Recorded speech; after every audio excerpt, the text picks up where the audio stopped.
This is your gift. Now this need sheet does this. Everything we do on this planet, every move we make, we're meeting a need. In other words, we're getting something out of it, or otherwise we do not do it.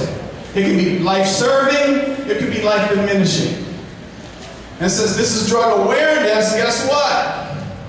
Usually when we take drugs excessively, we're doing something life-diminishing. But what I want to do is go behind the scenes and see why we start in the first place. That's my first question. Why did you start? Why it is important? Why is it important for you to even start using it in the first place? So that sheet, you can use it for anything. If something goes on, ask yourself a question. What am I needing? What am I not getting? That sheet will answer the questions. Why am I dating this particular individual? Look at the need sheet, okay? We're going to go through this slide presentation. I have a photographer photographing me.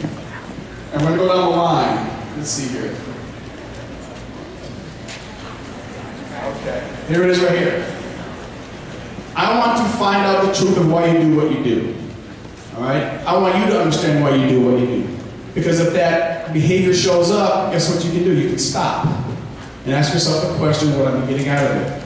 Okay? So this is where we're going to go down the line. I'm going to tell you some stories that may be uncomfortable, but they're true. I've interviewed from everybody from Mexican Mafia, Crips, Bloods, 18th Street, all the way to from people from Rolling Hills, right?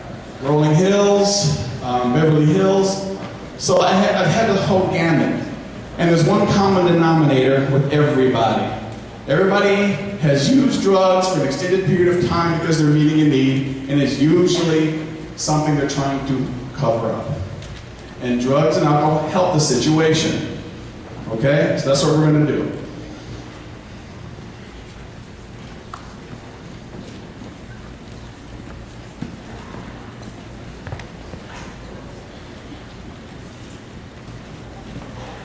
Here's your first question, guys. What is a need?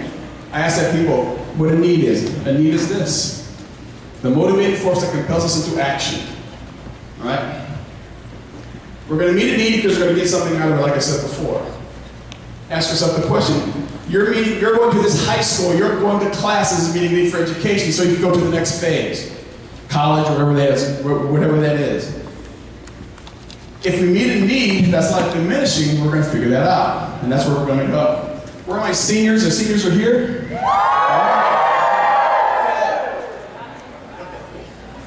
Got some help here. Thank you. Now I can get out of here. There we go.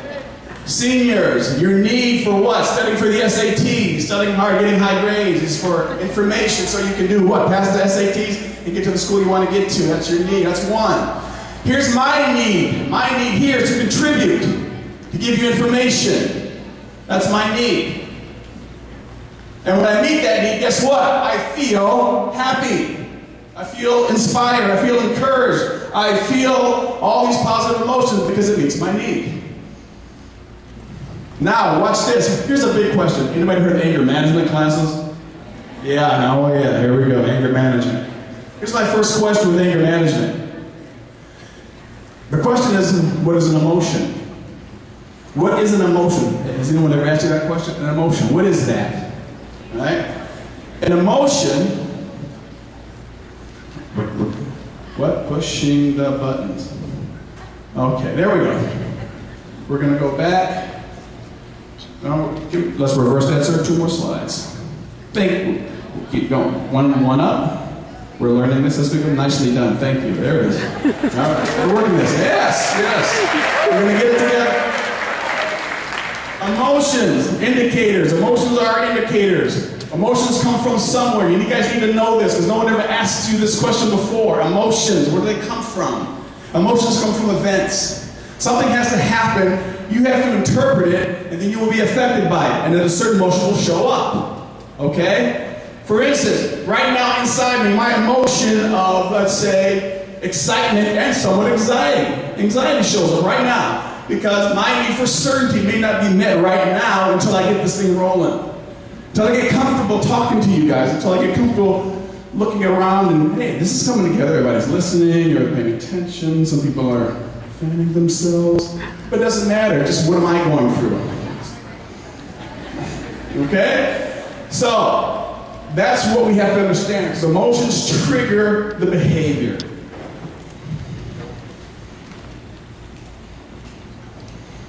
Now, here's the big question. What causes drug use? Out of my 8,000 plus interviews, it's usually some traumatic event. All right? It has to be a death of a family. Right? Emotional abuse. Does anybody know what emotional abuse is? Anybody? Seniors, you guys are going to college next year. What's going on? Anybody know emotional abuse? Can anybody give me an example? Emotional abuse.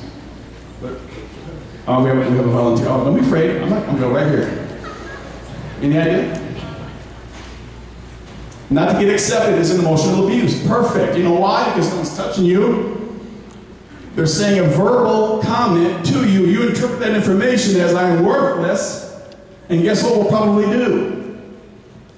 We'll go get that need met, tragically, by using narcotics with a group of people. Now here's the word I've heard over the years. The word is this.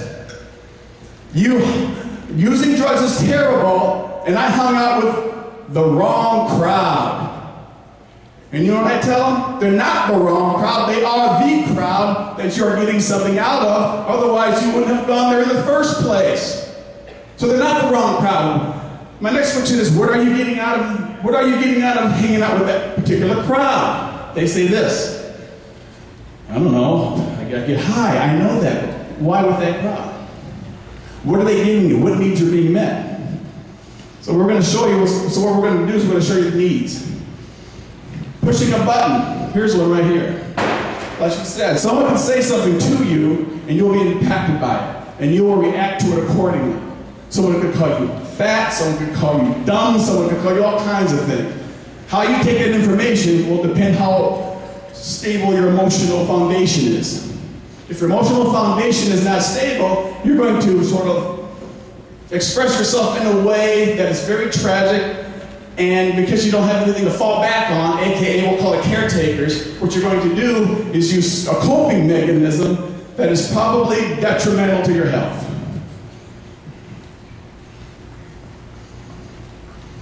Oh, we all know about peer pressure.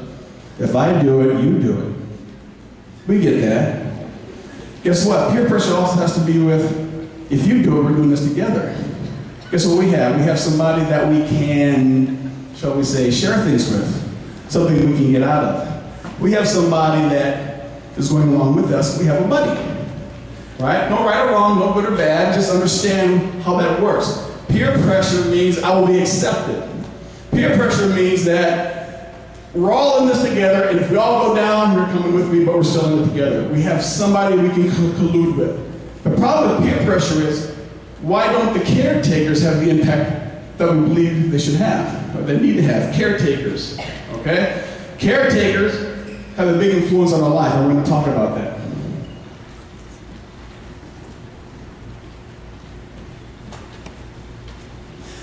This is the guts of this talk right here. This is huge. This is that piece of paper you're having. You have a more detailed version. This is my simplified version, okay? Here is a huge need for you guys, for high school students. Autonomy. Autonomy is being able to make your own choices. When your autonomy is taken away, what do people do? What class is this? Sophomores. All right, you're becoming veterans in high school. When someone takes your choice away, how do you react, somebody? When they say you can't do that, Susie, let me see your phone, right? When we do all that kind of stuff. You're going to be home by 8 o'clock. 6 o'clock, no, you can't see your friends. What's going on? I'm taking your what away? Your what? Freedom. That's on the board, guys. Nicely done. You're taking away freedom. And what happens when we take people's choice away? What do we tend to do? Oh, you guys know the deal. I see a lot of heads going, I've done some stuff. Right? So what we do is we tend to do the opposite.